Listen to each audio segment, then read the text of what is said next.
Halo teman-teman semua, selamat datang di YouTube channel aku. Jadi pada video kali ini aku mau sharing nih, berbagi ke teman-teman mengenai perjalanan aku dari aku SMA hingga kenapa aku pilih FKG UGM gitu ya. Oke, kita mulai ya. Aku dulu sekolah SMA itu di Sekolah Menengah Atas Negeri 1 Mataram di Lombok. Jadi aku tuh asalnya memang dari Lombok gitu. Nah, pada saat aku SMA, aku itu jurusannya IPA. Jadi dulu penyebutannya itu MIA, jadi Matematika Ilmu Alam 1 gitu. Meskipun jurusan aku MIA 1, tetapi aku tuh ikut ekskulnya itu sama sekali nggak ada IPA-IPA-nya. Dulu SMA tuh aku senang banget ikut ekskul debat bahasa Indonesia, debat bahasa Inggris, PCTA, kemudian lagi oh ya pidato-pidato, pokoknya apapun lah itu yang berhubungan dengan public speaking gitu. Dan bukan hanya ikut ekskulnya, aku juga ikut lomba-lombanya gitu, yang tingkat kabupaten, tingkat kota, tingkat provinsi, tingkat nasional gitu. Apakah selalu menang? Ya enggak juga. Apakah pernah menang? Ya pernah juga, kayak gitu. Nah, dari awal memang kelas 1 itu sekolah aku tuh memang sudah mengingatkan, mewanti-wanti ya, kayak kata orang Jawa kayaknya, bahwa kalian itu salah satu yang dipertimbangkan nanti untuk kalau misalnya mau pakai jalur SNM itu adalah nilai rapot. Jadi kalian tuh harus benar-benar menjaga nilai rapot kalian. Jadi yang aku fokuskan mulai aku dari SMA tuh kelas 1 sampai kelas 3 itu yaitu aku berusaha menjaga nilai rapot aku supaya setidaknya grafiknya stabil, stabil, stabil. Kemudian aku ikut lomba-lomba gitu. Nah, nggak terasa nih udah kelas 3 itu baru terasa bingungnya gitu. Apakah aku mau ngambil jurusan kuliah yang IPA, apakah aku mau mengambil jurusan kuliah yang sosial gitu, sesuai dengan apa yang aku lakukan di ekskul aku gitu. Dan aku mulai bingung di situ. Yaudah aku pada saat itu udah kalau gitu pilihan satu apa, pilihan dua apa gitu. Aku lupa sih milih apa, tapi pokoknya aku belum tahu saat awal-awal kelas 3 itu belum ada kepikiran gitu. Yang aku fokuskan pokoknya kelas 3 itu memang aku akan mengaplikasikan ke SNM juga, tapi benar-benar jauh dalam hatiku aku tuh memang udahlah jangan bersandar ke SNM. Kenapa? Karena SNM itu lawannya adalah satu Indonesia, dimana aku tahu bahwa orang-orang satu Indonesia itu mahasiswa murid-muridnya tuh wah cerdas-cerdas semua gitu. Aku setidaknya harus mempersiapkan mentalku dan mempersiapkan diriku untuk mengikuti SBMPTN lah gitu. Kan aku komitmen mulai aku dari awal kelas 3 aku mulai ikut bimbel, aku mulai ikut les private juga di guru, dan puji Tuhan orang tua aku mampu lah mendukung itu gitu. Kemudian di kerjaan aku tuh tiap hari itu pagi sekolah, pulang siang. Kalau misalnya ada waktu aku bisa pulang dulu, kemudian istirahat, makan, atau kalau ada sempat tidur bentar. Kalau misalnya nggak ada ya udah aku langsung bimbel, langsung les sampai malam kayak gitu. Nah, pulang dari bimbel itu kalau misalnya aku capek aku istirahat bentar, kalau enggak aku biasanya belajar lagi, mereview lagi semua materi. Itu aku lakukan setiap hari gitu. Ya sambil berpikir aku nih mau kemana gitu. Akhirnya setelah aku berpikir, berdiskusi, aku mikir kenapa nggak aku coba FKG UGM aja gitu di Jogja. Yaudah aku pengen ke Jogja gitu. Kenapa? Karena mendengar kabar burung bahwa Jogja itu apa ya, asik, kota pelajar, terus harga biaya hidupnya lebih terjangkau lah gitu. Jadinya yaudah coba Jogja aja gitu. Akhirnya aku milih FKG gitu karena ya udah unik aja gitu, kedokteran gigi gitu kan. Ya udah aku coba gitu. Oke, fix aku SNM pilih FKG nih gitu. Itu hanya sekedar ya udah aku tahu harus ngisi SNM tuh apa gitu.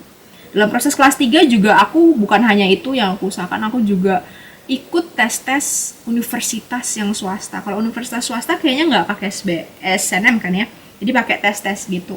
Dan iya aku lakukan, aku ikut tes, tapi nggak semua universitas swasta aku ikut tesin, mana yang menarik hati aku aja aku ikutin dan nggak lolos. Ada yang aku lolos, hasil tesku itu lolos, menyatakan bahwa aku dapat beasiswa 75% free dari biaya kuliah lah gitu. Terus tapi aku mikir, aduh kalau untuk sekolah swasta hanya free 75% masih kayaknya mahal deh. Aku pengennya dapat 100%, otomatis aku lepas deh itu. Aku lepas universitas yang aku tes itu gitu, karena ya biaya itu gitu. Ya udah, kembali lagi nih, aku tetap berfokus, tetap tiap hari kerjaannya kampus sekolah, bimbel, les, belajar, udah kayak gitu. Nah, terfokuslah dengan kegiatan aku yang setiap hari seperti itu, sampai aku tuh nggak sadar gitu bahwa pengumuman SNMPTN itu udah dekat gitu. Kalau nggak salah H-1 gitu, mungkin aku baru sadar gitu, karena ribut kan, bentar lagi pengumuman SNM, baru sadar gitu. Oh iya, bentar lagi SNM gitu. Tapi aku udah, hatiku tuh udah ya udahlah gitu. Besok lihat aja gitu, tapi aku udah mentalnya ya udahlah gitu. Hari pembukaan, hari pengumuman SNM datanglah. Jadi hari itu aku inget banget, aku sedang ada di kamar aku, siang hari. Aku buka gitu. Kalau nggak salah nih, aku udah lupa, lama banget. Kalau kita dinyatakan lulus, itu backgroundnya itu ada warna birunya gitu. Tapi kalau misalnya kita dinyatakan tidak lulus, backgroundnya itu warna merah gitu. Udah, aku buka dan puji Tuhan ternyata backgroundnya warna biru, dan aku dinyatakan lulus dalam pilihan pertama aku di FKG UGM gitu. Aku udah benar-benar senang sekali, senang saking, tapi dalam sisi nggak percaya, dia cuma diam saking nggak percayanya itu. Dan aku kasih tau mama papa aku, dan ya udah gitu, seneng lah gitu. Pokoknya mereka juga bingung gitu, ini beneran nggak kayak gitu. Ya udah gitu, dan akhirnya udah deh, dimulailah perjalanan aku di FKG UGM sejak saat itu gitu teman-teman. Jadi itu sih sekilas cerita aku ke teman-teman, mengenai bagaimana perjalanan aku di FKG UGM gitu. Mengenai bagaimana aku kenapa milih FKG UGM gitu. Kalau aku boleh saran ke teman-teman untuk kalau misalnya apa aja yang aku lakukan, yaitu yang aku lakukan adalah dari kelas 1 sampai kelas 3 sampai semester 5 gitu ya. Tetap berusaha menjaga nilai raport itu untuk stabil, bagus kemudian stabil, tidak jatuh sekali kemudian tinggi kemudian jatuh banget gitu. Jaga setidaknya stabil naik gitu, usahakan stabil naik gitu. Lakukan semaksimal kita, itu tidak mudah, betul, itu tidak mudah. Lakukan semaksimal kita aja. Kedua, kemudian setelah itu ikuti lomba-lomba gitu. Kalau nggak salah SNM juga dimintain kan sertifikat lomba gitu.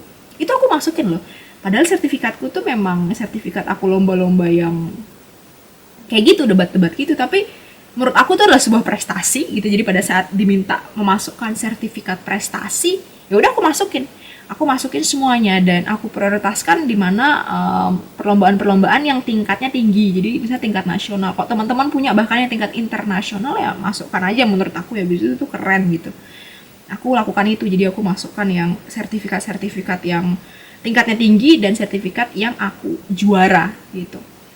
Itu sih sebenarnya itu yang aku merasa aku lakukan untuk persiapan aku masuk SNM. Dan terlebih daripada itu, jangan lupa juga tetap andalkan Tuhan, bersandar sama Tuhan, karena banyak banget faktor yang tidak bisa kita kendalikan di situ gitu, dan bukan hanya di situ, di dalam hidup ini ya sebenarnya. Jadi menurutku tetap fondasinya lah harus andalkan Tuhan dulu, biarkan Tuhan yang bekerja, dan sisanya baru lakukan bagian kita sampai batas limit kita aja gitu. Lakukan apa yang kita bisa. Gitu. Semoga bermanfaat ya teman-teman cerita aku. Dan kalau teman-teman misalnya ada pertanyaan atau ada ide-ide untuk aku bagikan di dalam YouTube channel aku, silahkan direct message aku aja atau leave a comment gitu. Terima kasih teman-teman udah berkunjung di YouTube channel aku. Jangan lupa subscribe, like, comment, dan share. See you on the next video and God bless you.